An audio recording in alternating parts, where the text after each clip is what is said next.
घोसाळे बघताच नाक मुरडणारे, पण आज ही घोसाळ्याची भजी बघून सगळ्यांच्याच तोंडाला पाणी सुटेल. तर पावसाळ्यात खायला अगदी मस्त, बाहेरून खुसखुशीत आणि आतून मऊ अशी घोसाळ्याची भजी आपण बनवून आणलेली आहे. तर एकदा ही रेसिपी करून पाहिली तर पुन्हा पुन्हा बनवाल. नमस्कार. तर आपण हे घोसाळे घेतलेले आहेत, 2 घोसाळे आहेत, अगदी कवळे आहेत. तर आता ह्याला मी स्वच्छ धुवून पुसून घेतलेले आहे. याची आपण भजी बनवणार आहोत.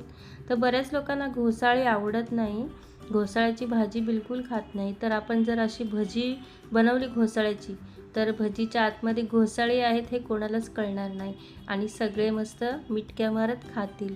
तर बघा, घोसाळे घेतलेले आहेत मी. हे असे कट करून घेऊया, गोल गोल असे याचे गोल गोल कट करायचे. जास्त पातळही नाही आणि जास्त जाडही नाही, मीडियम आपण असे हे गोल गोल कापून घेऊया.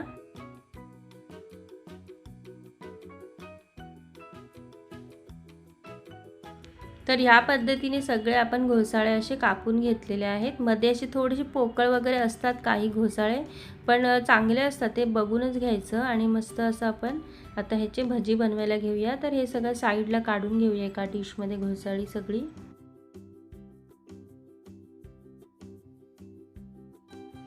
तर आता भजी बनवण्यासाठी एक मोठा बाउल घेतलेला आहे, त्याच्यामध्ये मी बेसन घेणार आहे.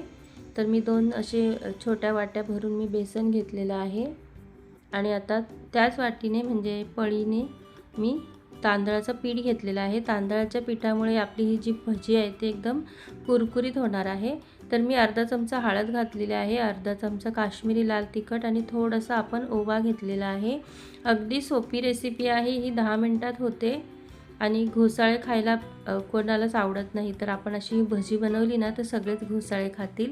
तर चवीनुसार मीठ टाकलेलं आहे. आता आपण पाणी टाकून हे बॅटर छान असं कालवून घेऊया. जास्त पातळ नाही करायचं, कारण बेसनाचे जे कोटिंग आहे ते छान घोसाळेला लागलं पाहिजे, नाहीतर मग असं पातळ झालं ना तर व्यवस्थित होणार नाही, कुरकुरीतपणा नाही येणार.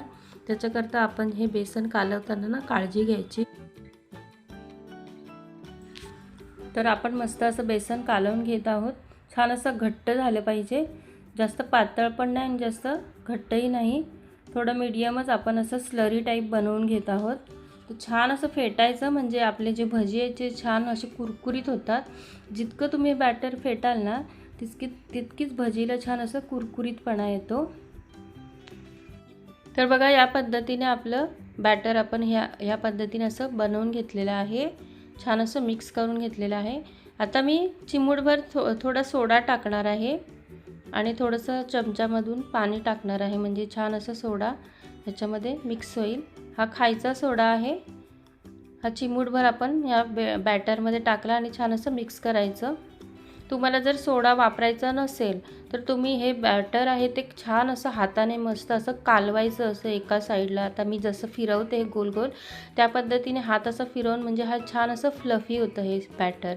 तर आता बघा, हे बॅटरमध्ये आपण हे घोसाळ्याचे जे तुकडे केलेले गोल गोल चकत्या, आता ह्या चकत्या आपण ह्या बॅटरमध्ये छान असं घोळवून घेऊया. आता आपण एका कढईमध्ये तेल गरम करून घेतलेलं आहे आणि आता आपण एक एक असे हे घोसाळ्याच्या ज्या चकत्या आहेत त्या छान अशा बॅटरमध्ये बघा अशा घोळवून आपण तेलामध्ये सोडूया मस्तपैकी. आणि छान असं क्रिस्पी होईपर्यंत फ्राय करून घ्यायचे आहेत आपल्याला, म्हणजे आतमध्ये जे घोसाळे आहेत ना ते पण छान असे शिजतील. आणि घोसाळे शिजायला वेळ नाही लागत, सगळ्यांनाच माहिती आहे. म्हणजे ह्याची भाजी जरी आपण बनवली तरी 5 ते 10 मिनटात भाजी तयार होते, कारण घोसाळे एकदम शिजायला एकदम हे असतात, म्हणजे लगेच शिजतात ते. तर बघा, छान आपण हे सगळे भजी असे तेलामध्ये सोडूया आणि छान असे कुरकुरीत होईपर्यंत मस्त असे फ्राय करूया. हे संध्याकाळच्या चहाबरोबर जरी तुम्ही बनवले, आता पावसाळा चालू आहे तर पावसाळ्यामध्ये छान असं काहीतरी चमचमीत खावंसं वाटतं ना, तर ही मस्त घोसाळ्याची भजी जर तुम्ही बनवली तर घरचे खूपच आनंदी होतील आणि आनंदाने खातील. ज्यांना घोसाळे बिलकुल आवडत नाही तर या पद्धतीने बघा आपण भजी बनवले तर आतमध्ये कळणारच नाही की घोसाळे आहेत की काय आहे, खाताना बिलकुल कळत नाही, एकदम अशी शिजतात आणि मेल्ट होतात हे घोसाळे या भजीमध्ये. तर आपण मस्त असे कुरकुरीत होईपर्यंत फ्राय करून घेऊया आणि छान असं सर्व करूया. तुम्ही हे सॉस बरोबर, चटणी बरोबर किंवा नुसते जरी खाल्ले ना तरी पण खूपच चविष्ट लागतात. तर बघा आपले भजी मस्त फ्राय करून झालेले आहेत. छान असे गोल असे गरगरी टम्म फुगलेले आहेत बघा मस्त असे. आणि आता आपण हे अलटी पलटी करून थोडेसे कुरकुरीत होईपर्यंत फ्राय झाल्यानंतर आपण हे काढून घेऊया. आणि आतलं जे घोसाळे आहेत ते पण मस्त असे शिजले जातात. तर बघा या पद्धतीने सगळे आपण भजी फ्राय करून घेतो आणि काढून घेऊया आता हे चाळणीमध्ये किंवा टिश्यू पेपरवर जरी ठेवले तर बघा बिलकुल अजिबात ना तेलकट होत नाही हे भजी. ते बघा तेल कुठेच दिसत नाही आहे बघा भजींवर, एकदम छान होतात हे. तर आपण हे सगळे भजी असे काढून घेऊया आणि दुसरी बॅच पण या पद्धतीनेच आपण अशी फ्राय करून घेऊया. चकत्या छान अशा बॅटरमध्ये जर तुम्ही घोळवून घेतल्या ना तर आतमध्ये घोसाळी आहेत हे कोणालाच कळणार नाही.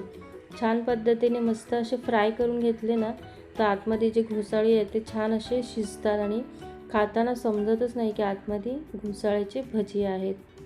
तर आपण हे सगळे असे फ्राय करून घेऊया.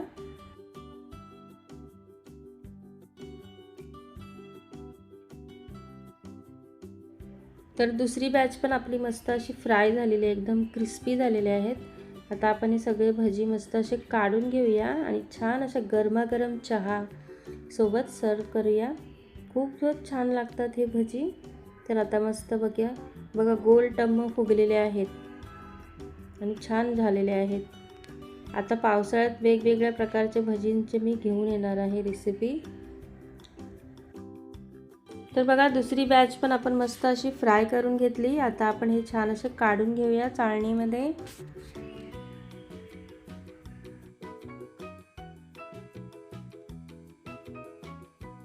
तर आजची घोसाळ्यांच्या भज्यांची रेसिपी तुम्हाला कशी वाटली ते कमेंटमध्ये नक्की सांगा. व्हिडिओ आवडला असेल तर लाईक, शेअर आणि चॅनलला सबस्क्राईब करायला विसरू नका.